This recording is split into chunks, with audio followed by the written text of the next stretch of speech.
Kader deyince Cenab-ı Allah'ın 3 tane sıfatı akla gelmesi lazım. Nelerden bu sıfatlar? Kudret, ilim, irade. Şöyle diyelim mi? İlim diyelim önce. İlim diyelim.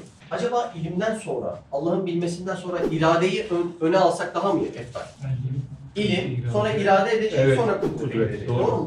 Yani o zaman bu şekilde sıralasak, biz sıralamasını da yapmış olabiliriz. Önce ilim, yani Cenab-ı Allah'ın bilmesi, ardından irade etmesi, haşa bila teşbih, canı istemesi, öyle murad etmesi, değil mi? Bunları diyebiliriz. Çünkü onun irade etmesi, şuunat-ı ilahiyeye, ilahi hallere bakan bir durum olduğundan dolayı orası da altı çok dolu bir konu. Devamında da kudrete bakacak ve artık Allah yaratmayı murad etmişti ve artık eyleme dökecek, yaratacak. Şimdi şöyle bir şey söylemiştik. Bir insan kaderi anlamada zorlanıyorsa biraz egosu devreye girebiliyor. Diyor ki kaderi Allah'ın iş yapması gibi görüyor. Kader iş yapıyor muydu? Hayır. Neydi? Allah'ın bilmesinin ünvanıydı. İş yapan neydi? Kudret sıfatı. Buraları lütfen ayıralım. Yani bir gün biriyle konuştuğunuzda buraları bahsedin. Kader iş yapmaz. Kader iş yapmaz. Kader Allah'ın bilmesidir yani. Anladın mı? Levh-i mahfuz yani yazılı bir olaydır yani. Plan. Böyle Allah'ın Plan demiştik. plan demiştik yani evet. Kadere plan diyelim. Yani bugün ben yandaki inşallah Allah bize nasip eder bir arsamızın kroki planı olsa o plan, o binanın olması demek midir? Demek değil. Değil mi? O plana ilim yani kader desek, ona canımın istemesine abi yapalım burayı dememe irade desek, o binanın vücuda geliş eylemlerine de kudret demek icap ediyor. Kader meselesine dışarıdan bakan arkadaşların birçoğu tenkit nazarıyla ve yüksek algıyla bakıyor ve şu cümleyi söylüyor. Kardeşim Allah bana nasıl sahip olur ya? Anladın mı? Yani kendi tercihleriyle Allah'ın olayı yarattığını bilmiyor ve diyor ki ya Allah amme canı ne istiyorsa beni öyle yaratıyor ya. Bana nasıl sahip olur diyor. Kaderin iş yapmadığını bile bilmiyor maalesef. Hatta kendi gibi görüyor demiş. Evet. Evet kendi gibi görüyor. Yani şöyle bir cümleyle sonlanıyor. Kader varsa elim kolum bağlı diyor. Burayı geçiyorum ve konuma girmek istiyorum. Şurası çok önemli. İkinci mefasın ana hatları kaderle cüz-i iradenin tevfiki. Yani bağı, bağlantısı. Kaderle cüz-i iradenin tevfiki. Yani bağlantısı. İkinci mefas, ehli ilme mahsus. Şimdi burada derinleşti. Müminler de demiyor ya. İkinci mefası hususi bir alana sevk ediyor. Müminlere de değil. Onların içerisinde ehli ilme mahsus. Derinleştik yani Serkan. Siz de aynı şekilde dikkatinizi derinleştin. Yani çay, su, boğaz önemsemeyin. Çok önemli aslında. Ve inanın bana yani ben anladım içimde çok olay değişti. Siz de aynı şekilde anlayacağınız kanaatindeyim. Devam. Ehli ilme mahsus, ince bir tetkiki ilmidir. İkinci Haşiye, mefas ekseriyetle ilmi kelamdan oluşuyor. Bilginiz olsun.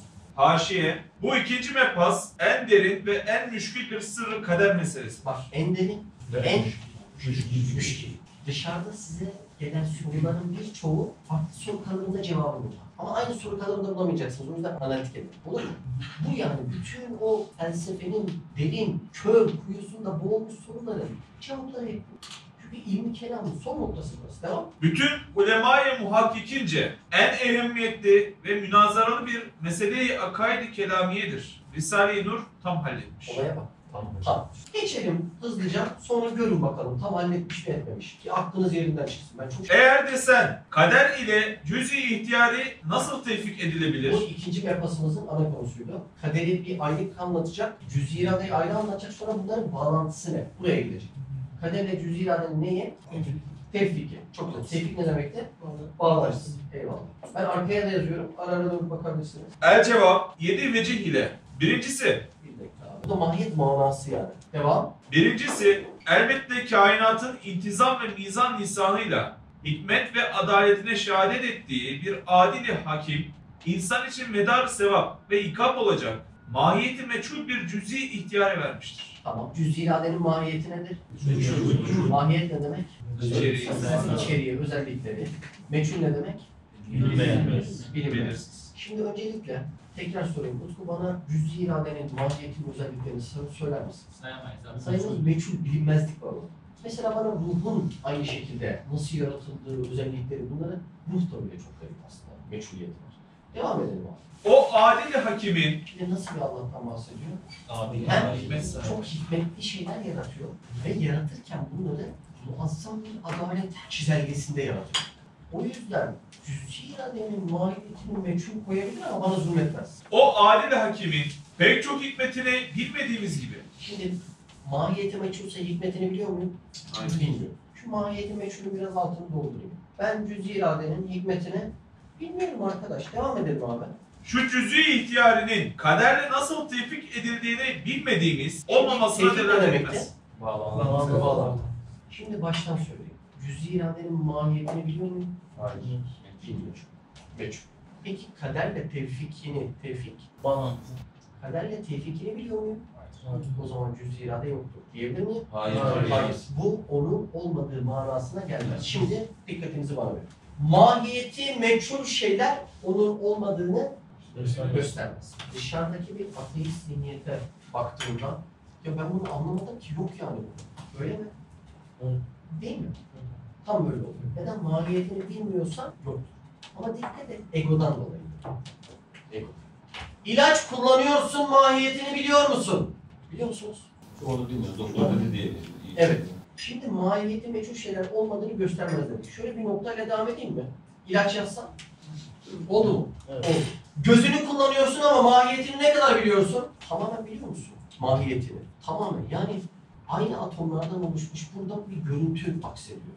Ama buramda da aynı atomlar, buramda da aynı atomlar, aynı hidrojenler, aynı oksijenler, aynı karbon atomları. Neden buramda görüntü aksediyor? Bunun mahiyetini kullanıyorsun ama demek mahiyetini bilmemen olmadığını göstermez. Göz yazsam anlar mısınız?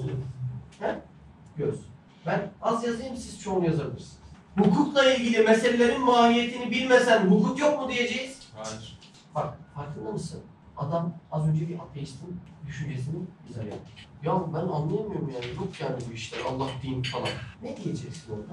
Mahiyeti meçhul şeyler onun olmadığını göstermez. Bu çok önemli bir cümle. Buraya hukuk örneğini de veriyorum. Tekrar sorayım. Kaç kişi kullandığı ciğerin mahiyetini biliyor? Onların mahiyetini bilmemen, onların işe yaramadığı veya yokluğu anlamına gelmez. Cüz'i iradenin mahiyetini bilmemen ve anlamaman onun yokluğuna işaret Değil. olamaz. Birinci bahisimizi kapat. Okumam bitmiş miydi birinci? Evet.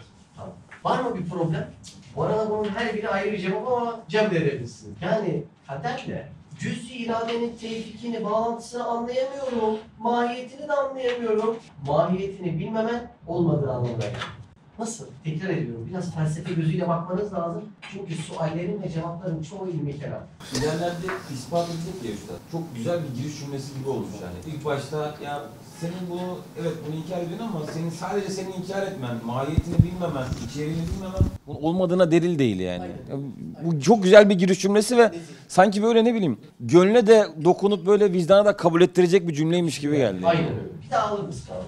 Biz zarure, herkes kendisinde bir ihtiyar hisseder. Kesinlikle herkes kendisinde seçim yapabildiği bir alan mutlaka hisseder.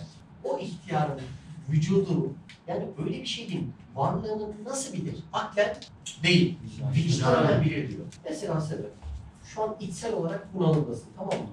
Bize ispat eder misin? Yani yok yok, öyle değil mi? Ancak belki ikna etmeye çalışırsın, kötüyüm falan ama bu ispat. Şimdi bu tür noktalarda kişi ihtiyarı olduğunu, Cenab-ı Allah'ın ona bir seçim alanı sunduğunu aklen bilir mi? Hayır. Hayır. Vicdanen bunu biz zarure mutlaka en inatçısından tut, en akıllısına, en mezununa kadar böyle bir seçim alanı olduğunu mutlaka kişi vicdanen biliyor. Devam edelim. Mevcudatın mahiyetini bilmek ayrıdır, vücudunu bilmek ayrıdır. Çok şeyler var. Vücudu bizce bedihi olduğu halde mahiyeti bizce meçhul. İşte şu cüz'i ihtiyari öyleler sırasına girebilir. Her şey malumatımıza münhasır değildir. Şimdi şurada şunu yazalım mı? Mahiyeti ayrı dedik ve vücut. Şu bir gözümüzün önünde dursun. Bunlar birbirinden ayrı ayrı. Şimdi başta dedik ki senin mahiyetini bilmemen onun olmadığını göstermez. Devamında dedi ki çünkü onun olması ayrıdır, mahiyet ayrıdır. Oldu mu?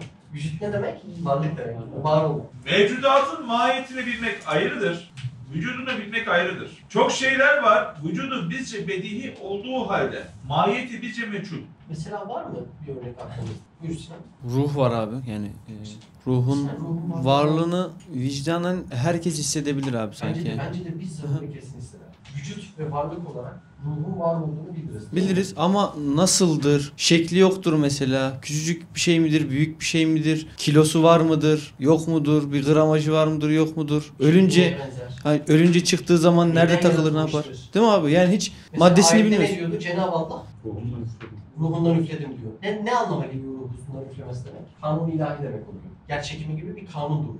Ruhtan üflemek demek kanun yarattım demek manasına geliyor. Yoksa ruhun haşa parçasını tecezzi edip verdi demek değil. Kanunu ilahi demek. Sen orada da geçiyor. Ruh bir kanun emridir diye. Allah razı olsun. Aynen öyle. Varlığına şüphe yok. Mahiyeti abi yok yani hissediyorum var ama mahiyetini bilmiyorum ki ne yani. Derdi nasıl olur falan. Tamam.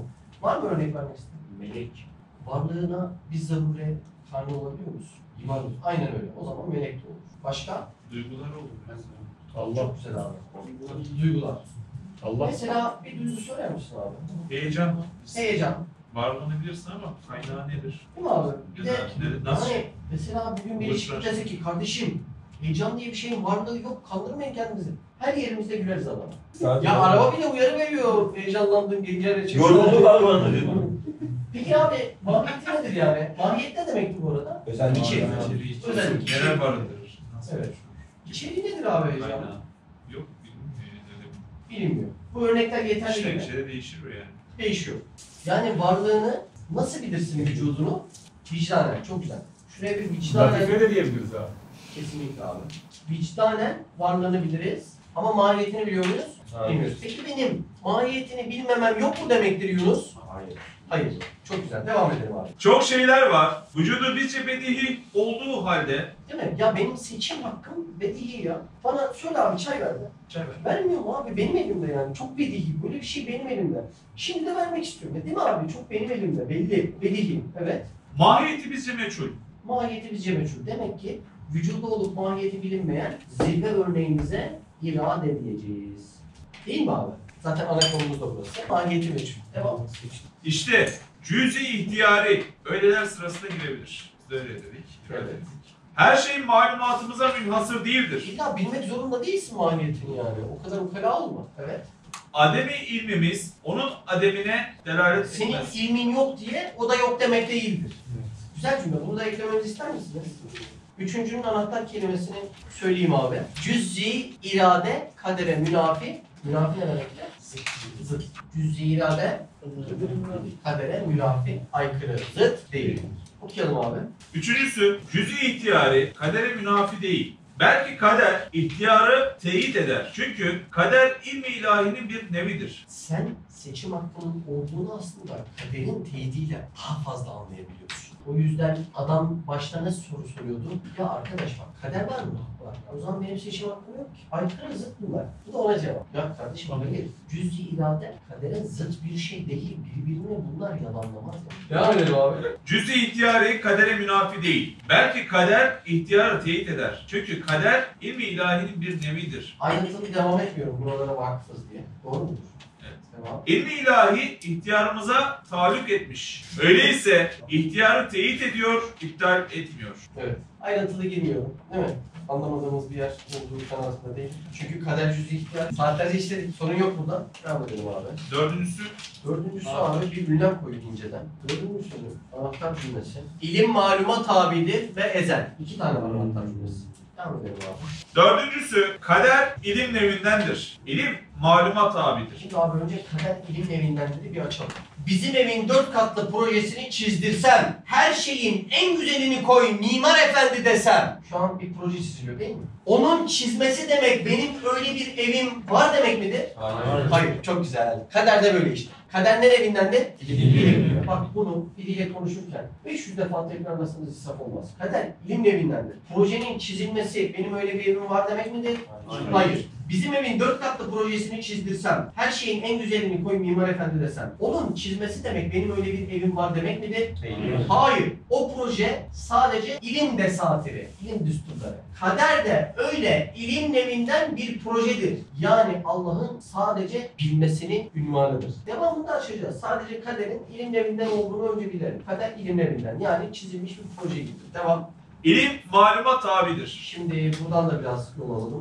Bu kader ilim nevindendir aslında.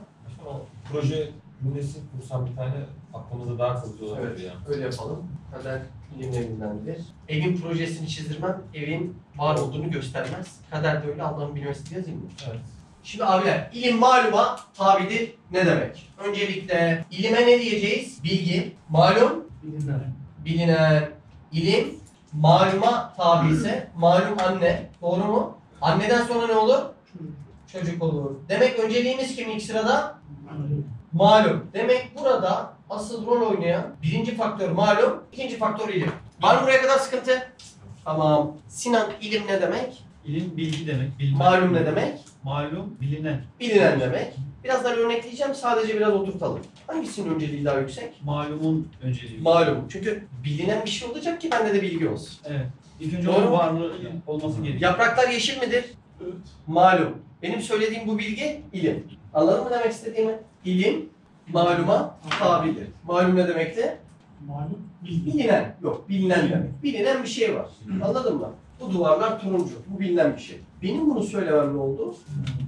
İlim oldu. Bu da bilgi oldu. Tamam mı? Asıl faktör burada. İlim mi malum mu? Malum. Malum. Maluma ne dedik? Anne dedik. Anne olacak. Sonra neyi doğuracak? İlmi doğuracak. Yani biz bunun malum ilimi doğurdu. Malum ilimi doğurdu. Malum ilimi doğurdu diye söyleyebiliriz. Var mı buraya kadar problem? Şimdi abiler, ilim maluma tabidir. Ne demek? Bunu iyice bir deşelim. Şimdi ben matematik, sosyoloji, psikoloji, birçok bilgiye sahip bir matematik öğretmeniyim. Tamam mı? Tamam. Zeki de benim haylaz, tembel, işe yaramaz, 2 kere 2 kaç deyince 7 diye ne ediyor belli olmayan, Adanalı çift bıçakla gezen bir öğrenci. Neşter çıkardı, nereden çıkardıysa böyle bir öğrencim Zeki'de benim. Şimdi Zeki'ye ömür boyu birden biri çıkar diyorum 1 milyon diyor. 2 kere 2 diyorum 70 diyor. Ben de yarın 3 katlı integralden hatta türevden imtihan yapacağım. Şimdi ben bu bilgilerimle öngörebilirim ki Zeki yarın sınavda 0 alacak. Doğru mu? 2 kere 2'yi bilemeyen bir adam nasıl bunları bilebilecek? Zeki yarın seni imtihan yapacağım diyorum. Ve bunu dediğimden dolayı bir de Zeki görmeden not defterine 0 yazıyorum. Ertesi gün Zeki'yi imtihan ediyorum Murat. Zeki hadi bakalım gel şu 3 katlı integral problemini çöz diyorum ve Zeki tam da tahmin ettiğim gibi çözemiyor. Kaç puan alıyor? 0 yapıştırıyorum ve diyorum ki ya Zeki ben zaten tahmin etmiştim. Neyle? İlmimle, bilgilerimle. Tahmin etmiştim ve dünden sana 0 vermiştim. Zeki bana şunu diyebilir mi? Hocam itiraz ediyorum. Sen dün 0 yazdığından dolayı ben 0 aldım diyebilir mi? Hayır. Diyemez. Çünkü ilim Malum. malum. Anlaşıldı mı buraya kadar? Problem var mı? Yok. Zeki'nin nasıl bir not olacağını birkaç tane bilgimle nasıl öngörebiliyorsam Cenab-ı Allah sonsuz ilmiyle bizim neler yapabileceğimizi tabii ki biliyor. Ama onun bildiğinden dolayı biz böyle yapmıyoruz. Bizim böyle yapacağımızı bildiğinden dolayı Cenab-ı Allah o öğretmen gibi levh-i mahfuza öyle yazıyor işte. Var mı bir problem buraya kadar? Sıkıntı yok. İkinci örnekle devam etmek istiyorum. Şimdi ben yüksek bir dağın tepesine otursam, böyle oturdum. Bu dağın köşelerinden de telefonumun şeyini versene abi. Şöyle şunu alayım, bir de onu alayım. Ver abi. 2 tane araba geliyor. Bu arabalar birbirini görüyor mu? Hayır. Görmüyor. Ben nerede oturuyorum? Burada. Ben bir insan olmak istemesem çay olmak isterdim. O yüzden çay beni temsil. Ben burada oturmuşum. 2 tane araba geliyor. Biri filan kes kilometre hızla 50, biri 60 kilometre hızla. Bir bakıyorum. Aa, bunlar birbirini geçemeden 3,5 dakika sonra çarpışacak. Nasıl biliyorum bunu? Neydi o matematikteki, fizikteki ilmi? Hız eşittir yol bölü zaman. Hız eşittir yol bölü zaman yapıyorum. Tam benim tahmin ettiğim 3,5 dakika sonra bunlar da karşılaşıp çarpışıyor. Aşağı inip diyorum ki beyler sizin 3,5 dakika sonra çarpışacağınızı pankartta yazmıştım. Ben bildim. Adamlara şunu diyebilir miyim? Ben yazdığım için siz çarpıştınız. Hayır. Hayır. Hayır. Sizin çarpışacağınız malumdu. Benim yazmamda ilim oldu. Benim ilmim size tabi. Siz çarpışacağınızdan dolayı ben onu bilebildim. Problem var mı? Eğer benim yazmamla siz çarpışsaydınız, havaya uçun yazayım, o zaman havaya uçsaydınız. Böyle bir şey muktedir mi? Hayır, asla böyle bir şey olamaz yani.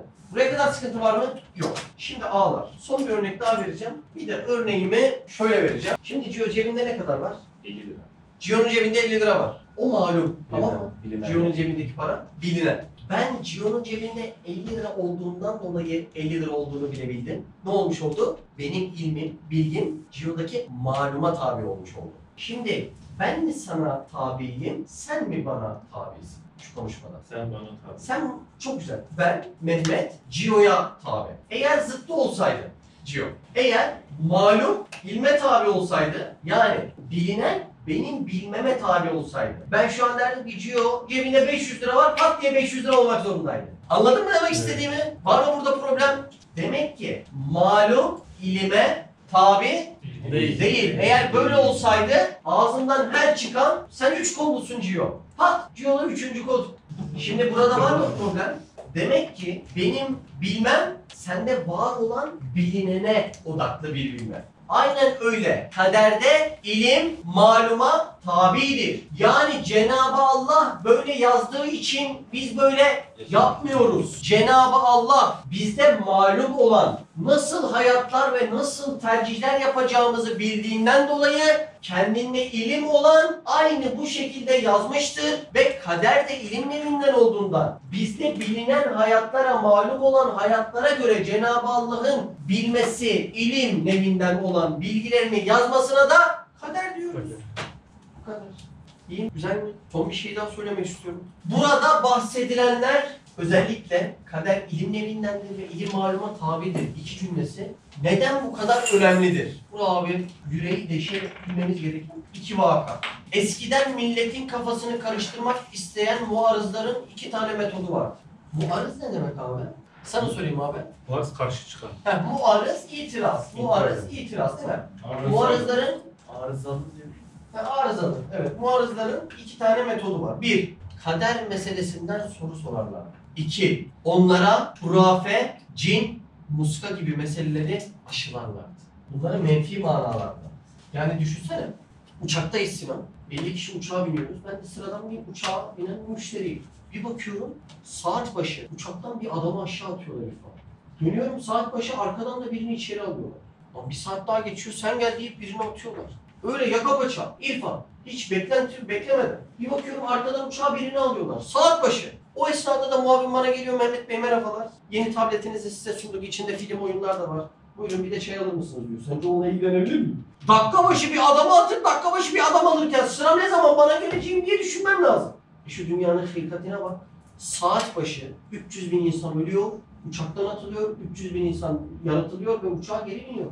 Böyle bir hengamede, bu kadar temel mesele varken ben bu uçağa niye geldim? Bu adamlar nereye gidiyor? Bunlar buraya ne için geliyor? Bu önemli meseleler dururken tabletle oynamam ne kadar saçmaysa şu kainatın esas yaratılış maksadı ve gayesini anlamadan hurafedir, muskadır, odur budur gibi meselelere nazar dikkati vermek de bu kadar gereksiz.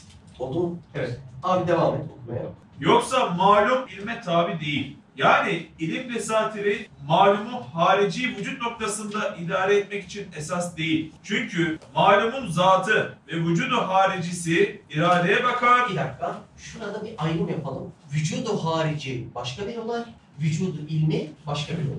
Yani vücudu harici, eğer ben yanlış kodlamamışsam, harici bir vücudun olması lazım. Yani ben projeyi çizdim, ne oldu bu?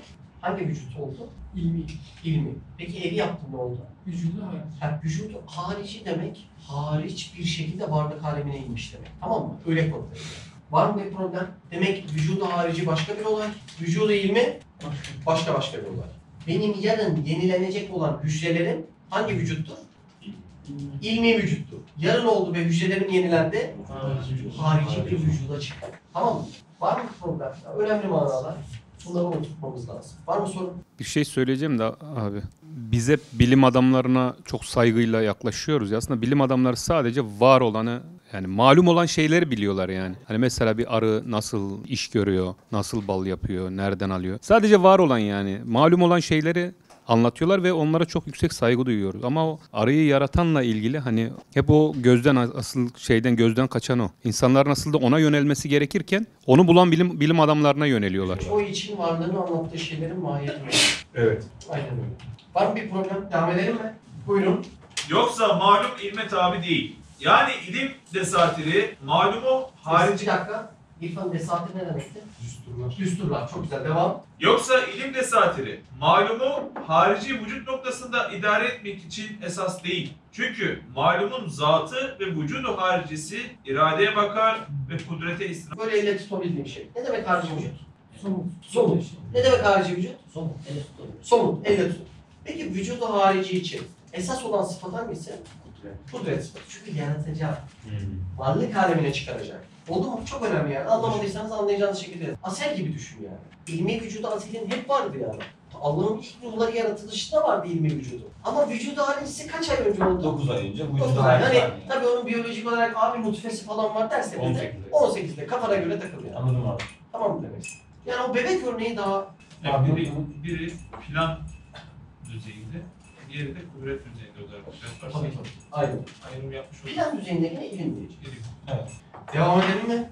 Hem ezel, mazi silsilesinin bir ucu değil ki. Şimdi ezel geçmişin öncesi diye biliyorlar. Ezel böyle bir şey demek değildir. Geçmişin, geleceğini, şimdiki zamanı aynı anda bildiği noktaya ezeliyet noktası denir. Var mı bir problem? Ezel geçmişi, öncesi, geçmiş olmayan demek midir? Hayır demek değildir. Kadim olan Cenab-ı Allah'ın yani ne demek? Varlığı, yokluğu, başı sonu böyle bir şey yok. Cenab-ı Allah gibi kadim olan bir zatın sıfatı. Ezel, Cenab-ı Allah'ın bir sıfatı, bir özelliği dersek geçmişin öncesinin olmaması demek. Doğru mu? Hayır. Hayır. Geçmiş, gelecek, şimdiki zamanı Cenab-ı Allah'ın aynı anda görmesine ezel deriz. Demek Allah'ı tanıyan biri, Allah'ın ezeli ilmi olduğunu bilen birisi. Ya Allah da ileride benim başıma ne geleceğini bilir mi sorusunu soramaz. Biz burada hangi örneği daha çok veriyorduk? Aynı örneği ve bana sorursanız efsane bir örnek. Şimdi ben geçmişte çay içtim. Geçmişte ne yaptım? Çay içtim. Şimdi ne yapıyorum? Kitap okuyorum. Gelecekte de yazı yazıyorum. Gelecek, şimdiki zaman, geçmiş. Şimdi şuradan bir tane ayna tutsak. Aynanın açısı şu şekildedir değil mi görüş açısı? Bu aynaya baktığımızda sadece ve sadece hangi zamanı görür Murat? Şimdi ne yapıyordum şimdi? O aynayı biraz daha yukarıya kaldırdığımda görüş açısı artar. Ve şu geçmişi bir parça içine alır ve şu geleceği de bir parça içine alır. Şimdi bunların iz düşümlerine dik dememiz lazım. Doğru mu? Dik yüz düşümleri var bunların. Bu iz düşümlerde birbirine nasıldır? Paralel doğullardır. Peki paralel doğullar nerede kesişir? Sonsuzda. Demek ki ben ezeliyet sonsuz noktasına çıkardığımda burada paralel doğrular sonsuzda kesiştiğinden burada bir nokta halinde benim geçmişimi, şimdi yaptığımı ve geleceğini bir noktada tamamen ihata edip kuşatır. İşte ezel sonsuzda böyle ilmi bir nokta gibi düşünürsek geçmiş, gelecek ve şimdiki zamanı tek bir anda kuşatıp kapsar. Bir problem var mı? Devam edelim mi? Hem ezel, mazi silsilesinin bir ucu değil ki, eşyanın vücudunda esas tutulup ona göre bir mecburiyet tasavvur edilsin. Belki ezel, mazi ve hal ve istikbali birden tutar. Yüksekten bakar bir ayna-i misaldir. Az önce verdiğimiz ayna misalinin cümle karşılığı burası. Devam. Öyleyse daire-i mümkünat içinde uzanıp giden zamanın mazi tarafında bir uç tahayyül edip ona ezel deyip o ezel ilmine eşyanın tertiple girmesini ve kendisini onun haricinde tevehhüm etmesi, ona göre muhakeme etmek hakikat değil. Şimdi mesela bu cümle derin bir cümle ama inşallah kelimeleri ayrıntılı çalıştığınızda kafanızda acayip bir şey oluşturuyor. Daire-i mümkünat olabilir olmayabilir denen daire. Burada eşyanın tertiple girmesi ve onun haricinde yani daire-i mümkünat olup olmamasının haricindeki bir vücuda bile değme eşit noktası var. Yani bu açıdan baktığında bu cümleler kafanızda inanılmaz yerlere gelecek. Devam edelim abi. Şu sırrın keşfi için şu misale bak. Senin elinde bir ayna bulunsa, Az önceki örneği hayal edin. Evet abi. sağ tarafındaki mesafe mazi, Buraya sağ maziyi koymuş. Ben yanlış koydum. Yani Sol. geçmiş. Evet size doğru, size göre sağ. Evet doğru koydum. Arkaya göre sağ.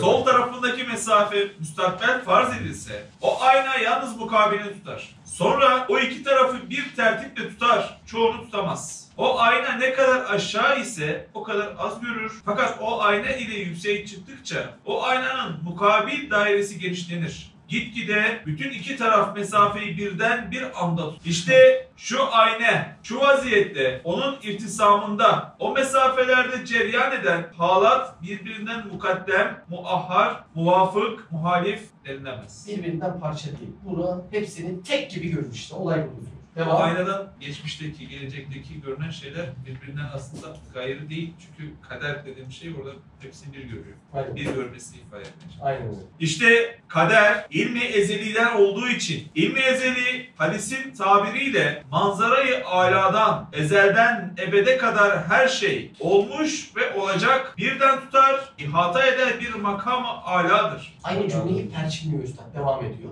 Devam. Biz ve muhakematımız onun haricinde olamaz ki mazi mesafesinde bir ayna tarzında olsun.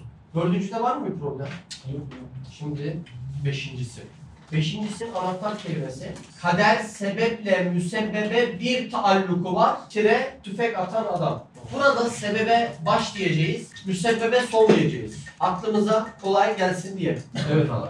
Orada kader, sebep, müsebbep birlikte üst üste yazıyor. Hadi abi devam. Beşinci. Kader sebeple müsebbebe bir taalluku var. Hakkızla bana bir bardak ver. Bir yani. Bir derken bir adet değil. Aynı anda demek gibi bir manası var ya. Aynen. Heh, süper. Tamam, sıralı beklemedim. Sıralı bekleseydim bir vermiş olur muydun? Olmaz. Olmaz. Güzel. Bu da bir köşede kalsın, şimdi kullanacağız. Devam. Beşincisi kader sebeple müsebbebe bir taalluku var. Şimdi sebep kayısı ağacı. Bu sebeple kayısı mı? Süpersin. Müsebbep de kayısı. Basit düşünelim. Tamam mı? Yani Murat burada başı ve sonu olarak bir ayırabilirsek olayı. Yani sebebin sonucunda doğurduğu asıl meyve. Yani müsebbebi bu manada kullanacağız. İlla müsebbep eylemi yapan kişi manası değil de. Burada sonuç manasına geliyorsun. Tamam mı? Çok önemli. Devam edelim abi. Yani Kaderin sebeple müsebbebe bir tabi var. Bu cümleyi biraz tek tek bir söyleyelim de ezberimizde kalsın. Kaderin sebeple müsebbebi bir taalluku. Ede, Kaderin sebeple müsebbebi bir taalluku var. Seko, Kaderin sebeple müsebbibe bir taalluku var. devam. kader sebeple müsebbebe bir taalluku var. Yani şu müsebbep şu sebeple vuku'a gelecek. Öyleyse denilmesin ki madem filan adamın ölmesi filan vakitte mukadderdir. Cüzi ihtiyarıyla tüfek atan adamın ne kabahati var? Atmasaydı yine ölecekti. Şimdi arkadaş, sebeple müsebbep ayrı mı? Ayrı. Ayrı mı? Tamam. Ayrıysa, emin misin ayrı? Evet ayrı. Ayrı mı diyor? Kayısı ağacıyla kayısı ayrı şeylerse o da ayrıdır. Sebeple müsebbep ayrı diyorsun. Tamam. Şimdi ben yani Mehmet, kimi öldüreyim? Oyuncu seni öldüreyim mi? Öldür ya. Kalbini Bayağı Benim eylemime sebep diyelim mi? Olayın başı. Oyuncunun ölümüne ne diyelim? Müsebbep mi? Tamam. Neticeye müsebbep dedik. Evet. Sonu dedik. Koyunca müsebbep. Şimdi Akkız kardeşimin dediğine göre sebep ve müsebbep birbirinden ayrı olaylar. Şimdi bunlar ayrı olaylar olduğundan bununla bunun bir bağlantısı yok. Yani bu ne demek? Koyunca her halükarda şu an ölecekti. O zaman benim sıkıp sıkmamamdan ben niye ceza aldım? Soruyu tekrar edeyim mi? Çok iyi dinleyin oğlum. Şimdi sebebe olayın başı dedik. Tamam mı? Tamam. Müsebbebe ne dedik? Oyuncunun ölümüdür. Koyuncunun ölümü olayın sonu. Şimdi ben dedim ki bu sebep olayın başıysa, müsebbep de sonuysa arasında bir vakit giriyor. Doğru mu? Doğru. Mesela kayısı ağacına sebep dedim. Kayısıya ne dedim? Müsebbep. Müsebbep dedik. 8 ay var arasında. Sebeple müsebbep o zaman birbirinden ayrı mıdır dedi. Bir iki arkadaş evet ayrıdır dedi. Madem ayrı, sebebin ayrı bir kaderi vardır. Müsebbebin de ayrı bir kaderi vardır. Müsebbebin yani koyuncunun ölüm anının kaderine göre burada yazılı bir tarih var mı? 02.02.87. Böyle bir tarih var mı? Var. Koyuncu bu tarihte ölecek. Niye? Müsebbebin kaderi. Doğru mu? İyi de birader o zaman ben öldürmem. Suç değil. Kader de bana katil diyemez. Zaten her halükarda ölmeyecek miydi bu adam? Ölecek mi? Benim ne suçum var?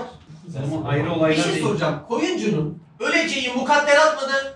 Soruyorum. Evet. Alacağı nefes sayısı biliniyor mu? Bilmiyorum. Biliniyor mu? Evet. Biliniyor. Öleceği mukadderat mı? Evet. Evet. Mukadderat. Ben sıktım öldü. Benim ne suçum var? Zaten öleceği biliniyor mu? Şimdi konu çok hoş bir yere gelecek. Sadece birkaç yeri bir daha vuruluyor. Diyorum ki bak, benim sıkmam sebep bu kardeşimin ölmesi müsebbep olayın sonucu dedik. Doğru mu? Ben sıktım. 10 dakika sonra öldü mü?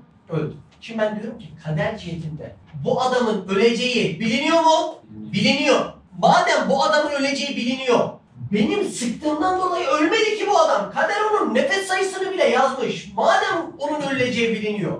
Ben sebebim yani. Benim ne suçum var? Benim bu cinayette bir katlin, bir katil hükmü olamaz diyorum ben. Kader bu işi en başta ilim evinde yazarken önce bu olsun sonra bu olsun diye yazmaz. Sebeple müsebbebi bir yazar. Kader benim sıkacağımdan onun bileceğini bildiğinden mukadderatını öyle yazıyor zaten.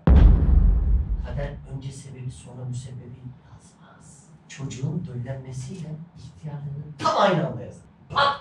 Bu yüzden sebeple müsebbebi sıralı yazmaz. Bir taalluku vardır.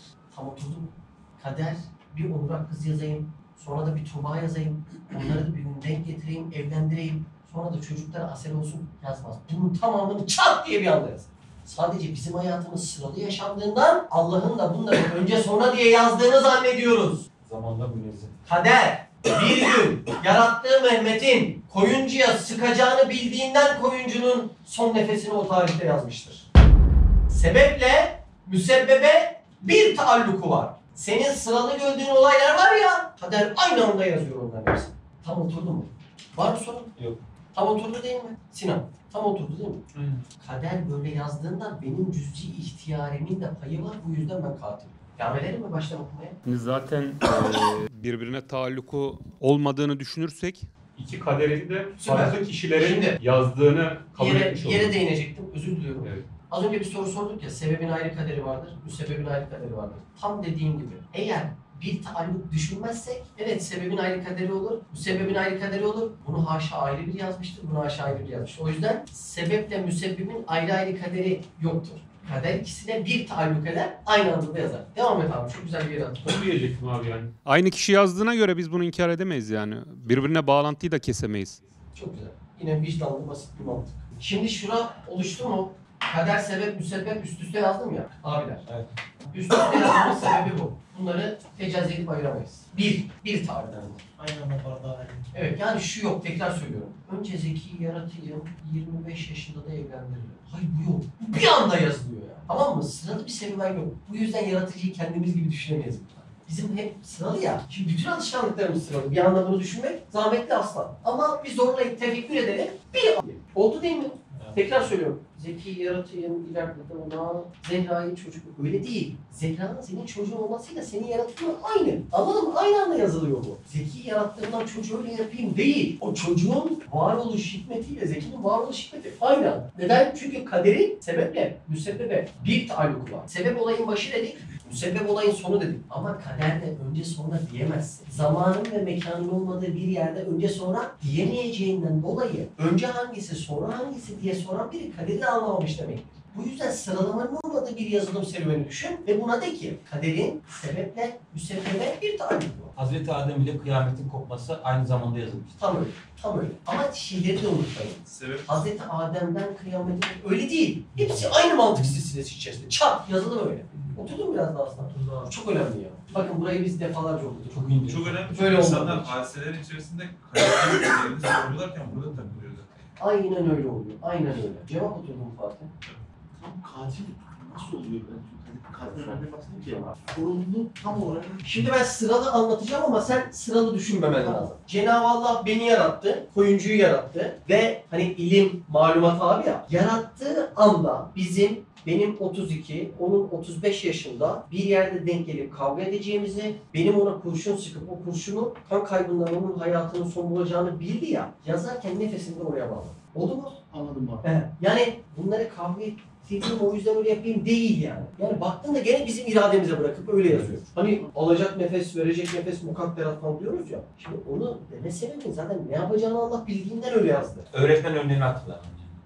Oldu mu örnek? Evet, Abi. evet. Onu bildi ve koyuncunun alacağı nefes, vereceği nefes belli ve belli. Neye göre? Allah ben 32, o 35'te sıkıp kar kaybından öleceğini biliyor. O yüzden belli. Evet abi. Oldu mu?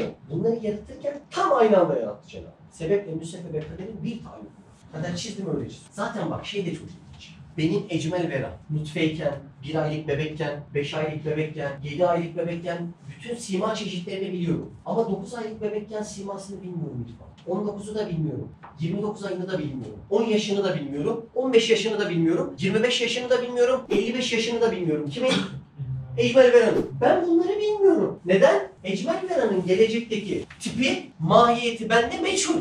Ama baktığında ne Ecmel Vera'sı? Senin benim hepimizin tipi kusursuzca amacına hizmet ediyor. Eğer kader son tipiyle baştaki tipine bir taalluk etmeseydi etmeseydi bu kadar kusursuz bir tezgahtan çıkmasının imkanı yoktu. Bir anda ejderhaya dönüşürdü yani. O atomlar her seferinde bu kadar güzel aynı amaca hizmet edeceğini nasıl bilebilir? Bilemez. Ancak kaderin sebep olayın başı ve müsebbep olayın sonunda bir taalluk etmesi lazım. Ecmel Bey 33 yaşında da şu tipte olacak. Yoksa akılsız şu atom ona nasıl hizmet etsin? Bence çok.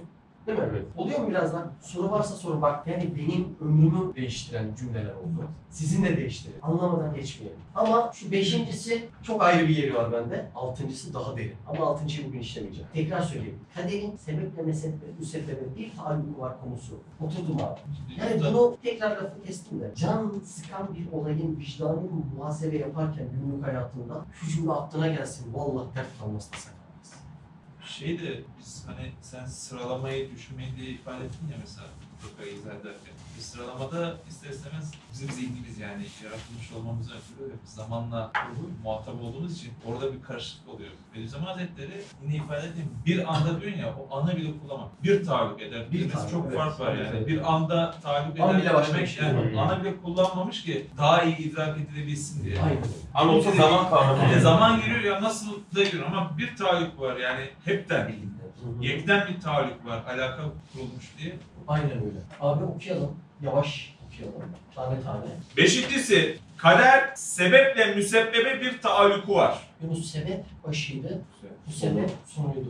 Kader önce sebebi sonra müsebbebi mi yazıyordu? Aynı Hayır, anda. aynı anda yazıyordu. Ya bak bunda çok mana var. Vallahi biliyorum. Bir hissederim bunu. Başımıza gelenlerden, kaderden sonra kederden emin olma kısmı var ya. Buralarda yaşıyor aslan. Bunu alacağım, çarşı pazar gezeceğim diyor vicdanında. Bunlar öyle sırlı cümleler. Tamam. Yani şu müsebbep, şu sebeple vuku'a gelecek. Öyleyse denilmesin ki Bak denilmesin ki diyor. Şimdi yanlış bir şey denecek. Şu an denecek cümle yanlış bir cümle evet. madem filan adamın ölmesi filan vakitte mukadderdir. Zaten nefesi o kadarmış onun. Benim öldürmem ben niye katil olayım? Cüz-i ihtiyarıyla tüfek atan adamın ne kabahati var? Atmasaydı yine ölecekti. Burada ne yaptı? Müsebbebin kaderini aynı, sebebin kaderini ayrı koydu. Müsebbebin kaderi. Atmasaydı yine ölecek. Değil mi? Öyle yaptı yani. Bakayım. Kader sizi bir yazdığınızda senin attığın için öleceği yazdı. Sen mesulsün. Oldu mu? Şöyle bir cevap verilebilir aslında. Tamam atmasaydı yani o zaten ölecekti. Ona kalırsa senin de kaderinde sıkmak vardı. O zaman sen sıkıp başkasını da öldürebilirdin yani. Yani orada sıkma eylemin senin kaderinde var madem. Yani illaki o ölmeyecekti. Başkasına sıkacaktın. Başkası öyleyse sen yine katil olacaktın. Sual, niçin denilmesin? Cevap, çünkü Sualimiz buydu unutmayın. Adam diyor ki ya onun öleceği belli. Ben sıktım lan suçlu değilim yani. O zaten ölecek miydi? Ölecektik. Ben niye suçlu olayım ben öldürdüm diye arkadaş. Zaten ölecek diyor. Neden böyle diyor bu? Sebebe ayrı bir kader, sonucu ayrı bir kader. Sonucu ayrı bir kader. Halbuki aynı kaderden yazıldığından sen sıktığından öldürdü kader onu. Oldu mu? Devam. cevap, çünkü kader onun ölmesini onun tüfeğiyle tayin etmiştir. Çok güzel. Bir Kader aynı anda taalluk. yazdığında taalluk bu işte. Ya senin oyuncunun ölmesini Mehmet'in silahıyla tayin etti zaten. Bu yüzden mesulsün ya. Sen cüz-i iradenle bu meyelanı yapacaktın. Biliyordu kader bunu. Ha biliyordu da ilim malumat abinden düşünüyorum. Ve o yüzden de böyle yazdı. Tabii ki de mesul ve katil olursun. Devam. Eğer onun tüfek atmamasını farz etsen, o vakit kaderin ademi taallukunu farz ediyorsun. O vakit ölmesi neyle hükmedeceksin? Ya cebri gibi sebebe ayrı, müsebbebe ayrı birer kader tasavvur etsen, Yani atsa da ölecekti, atmasa da. Cebri bu. Bu adam öldü mü? her türlü ölecek. Her türlü ölecekti. Cebri bunu diyor. Bu yanlış, batıl. Şey bile olur. Bir çocuk var mı ortada? 7 aylık var. Lan ana baba olmasa da olacaktı o. Yani öyle. Cebriye olur. Veyahut Mutezile gibi kaderi inkar etsen, Serkan Mutezile sebepleri düşünür. Mehmet sıkmasa koyunca ölmeyecektir. Mutezile bu. Cebriye ne diyor? sebeplerin koyunca hepsi için? olması lazım. Her türlü ölecektir. Her türlü. Mutezile ne diyor? Mehmet sıkmasa ölmez. Sebep. Anladın mı? Devam. Veyahut Mutezile gibi kaderi inkar etsen, ehli sünnet ve cemaati bırakıp fırka-i dalleye girersin. Fırka-i dâle sapkın fırka, sapkın grup. Dalalet. Haklı olan sapan fırka. Öyleyse biz ehli hak deriz ki, Bak ehli sünnet ne diyor? Ehli hak ne diyor? Çok önemli. tüfek atmasaydı ölmesi bizce meçhul. Biri dese ki tamam ehli sünnet olarak sen mesulsün. Kader sebebe müsebbebe bir taalluk etti. Senin bu cinayeti işleyeceğini bildi. Aynı anda yarattı seni katil kıldı. Doğru mu? Evet. Tamam. Peki sen atmasaydın ne olurdu diye adam sormaya devam ediyor. Ehli sünnete göre orası meçhul. Bilmiyoruz Allah'ın yarattığı. Meçhul. O yüzden desek kardeşimin yanında şu olmasaydı böyle olmasaydı Aynen. oralar meçhul oluyor. Aynen meçhul. Ya. Bilemedim. Devam. Cebri der, atmasaydı yine ölecekti. Mutezile der, atmasaydı ölmeyecekti. Konuyu dağıtmamak için Cebri Mutezile'ye girmek istemiyorum. Konunun ana konusu kader, sebeple, müsebbebe bir taallukun var. Hakka tevfiz-i umur et, işlerini hakka at. Hakka tevfiz-i umur et, ne elem çek ne keder, gelir elbette zuhura, neyse hükmü kader. Lillahi Teala, El Fatiha, ben sana